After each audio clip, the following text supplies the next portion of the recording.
Anita Schultschik, you are standing for the Labour Party in Sumners and Kingsmoor.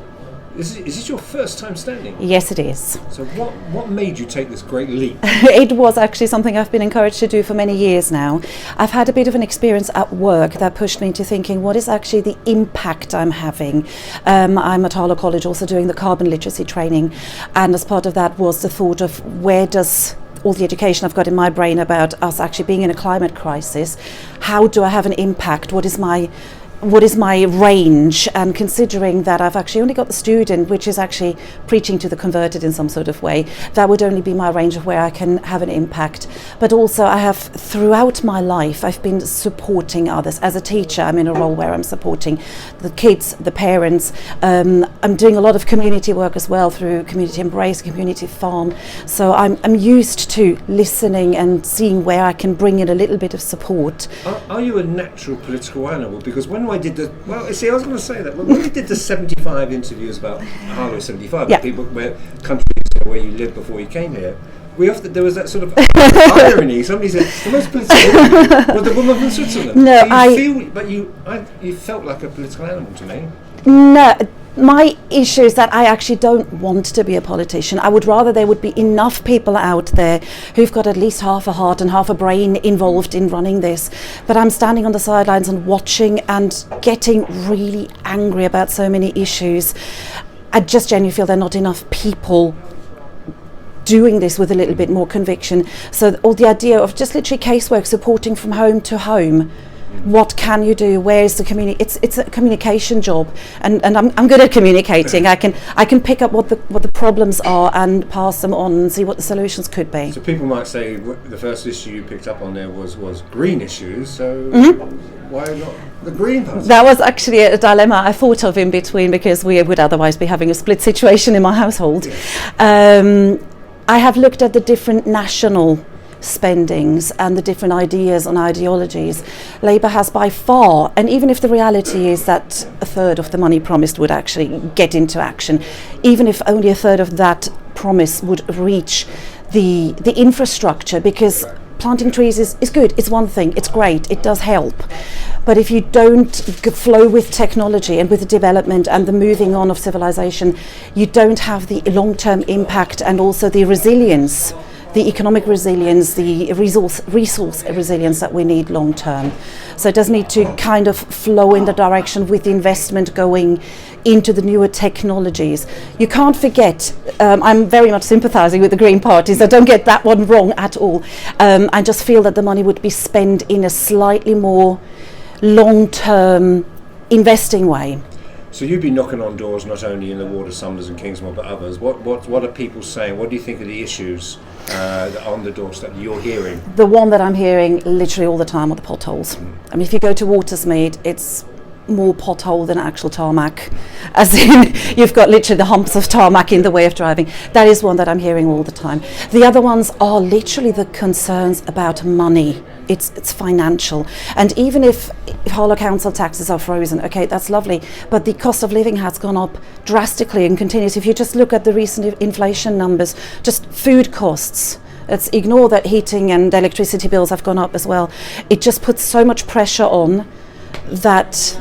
But is there enough that people out there who would therefore vote differently, you know, whether they vote Conservative and change to Labour or not vote at all? Oh, on the doorstep we hear that a lot, that Conservative voters of the past are considering whether they have made the right choices. There are people who feel a little bit betrayed, who feel that if you look at it, you've got the same party nationally on a county level, Harlow, as well as within Sumners and Kingsmoor. It's the same party, so the cross-communication should work, and clearly it does not.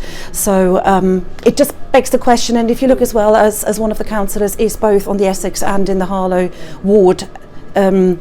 Funny you mentioned that, because we're going to walk across there in a minute, even though it's raining, and that's why we're very grateful for the pub, the Herald pub, excellent pub, etc., for its use of the corner. But you know, there's a basketball court, and I went there a few years ago to do a piece with. Was it when Young Labour tidied it up? Yes. It looks really neglected.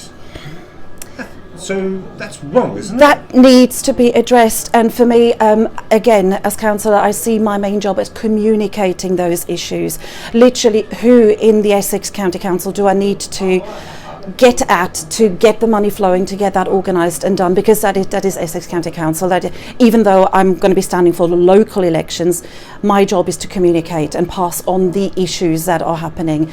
And it's a real shame because it does look gorgeous. It's right where people live. So. This has become now a bit of a close but no cigar seat for. Thank goodness I don't smoke and I need that one. You know, do you think you can win this? Oh yes. Oh yes. Yep. If you're hoping for a second line to go with this.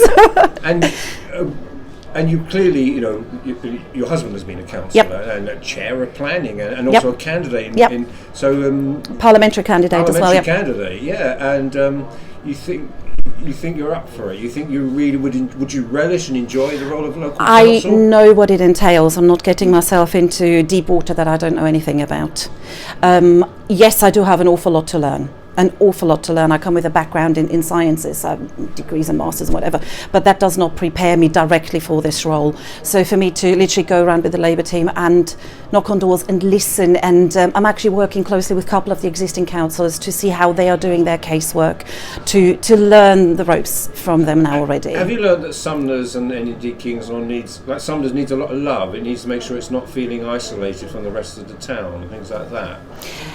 We have looked at bus routes as one of the potential issues, but also the whole discussion, not necessarily Sumners only, but the idea about the health centre and the health provision here. It is a bit of a dilemma still, isn't it? And that Barbara House is still a part of Addison House now. Well, yes, people feel that it's not people felt that it's not Barbara Castle House joining Addison House. It's like Barbara Castle House closing down and no longer existing. And what can you do about it? What are you going to do about that? That is still to be found out. I need to find out who I need to be addressing this with and who I need to be communicating this with. Like I said, I still have a lot to learn, but clearly it hasn't happened in the last year either. So whoever is running the show at the moment has not managed to resolve this. So I will see what has already been done and who needs to be communicated with, because I mean one of the reasons is as well that there simply is no money in the NHS. That is a national issue. We are in a situation where we are because of national issues in some extent, and it just filters down into the communities. But so far, here we are in the mid to late April. Have you enjoyed going out and campaigning so far? Oh yes, oh yeah. Yeah. Yes. It's great to speak to people and put yourself into their shoes for a minute and see where actually what's the reality. Because I've grown up in a different reality, but seeing the reality here, and I tell you what is actually amazing about Harlow, and that is something that every time I think about Harlow, it just makes me smile. We've got so many charitable organisations here. We have got not only the Farm and Community Embrace, we've got the Rock School, we have got Streets to Homes, the Food Bank. We've got so many people with so much goodwill. It's a shame that it's needed, but we have got that community spirit, and that needs to be encouraged and built upon and furthered.